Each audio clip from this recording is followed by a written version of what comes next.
The buying committee over the last 10, 15 years has literally like tripled, quadrupled.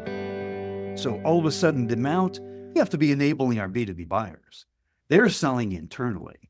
They run into problems all the time, like IT or procurement or whatever it is. And at the same time, they're waiting longer and longer to want to engage with us. Self-service B2B buyer trend that Gardner and everybody talks about that is here. It's like 80+%. They don't want to talk to us until they're almost got their final consideration set in place.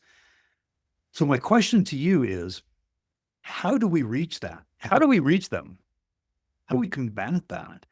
Not all of us are household names where we're just automatically going to be on the consideration set. If we don't get in there and we don't start talking to them, we're out of the picture. How do we, in this kind of a mode, an ABM process, and I don't know how much of a household name Willow is, but I'm sure this is something you're going to be thinking about as the CMO. That's where I do think it's how do you bring that conversation increasingly upper funnel? It is the Mm. thought leader building, but it's also how do you just help them solve problems? So I think taking a customer centric approach to how do I just help my customers do what they need to do? People trust that. I think that a lot of companies have done a really great job.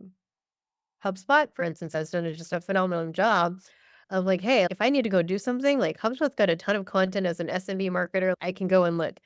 And so I think there is a lot of that of how do you establish yourself? Obviously, that's a lot more challenging because that's huge content they've amassed over time. But again, I do think it's how we think about how do we help them along that way.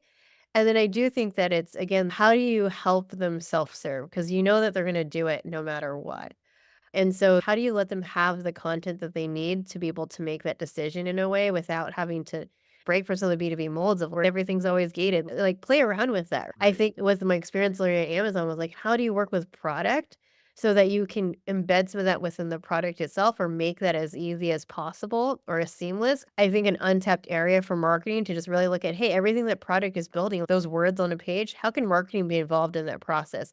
What is the real estate marketing has within the onboarding, within the sign up? Those are all touch points and people are self-serving. So can marketing get in there and be ingrained in it? And that's a very interesting perspective that not all companies do that or marketing doesn't really have the seat to be able to do that. But I think as a leader, try to build that bridge, right?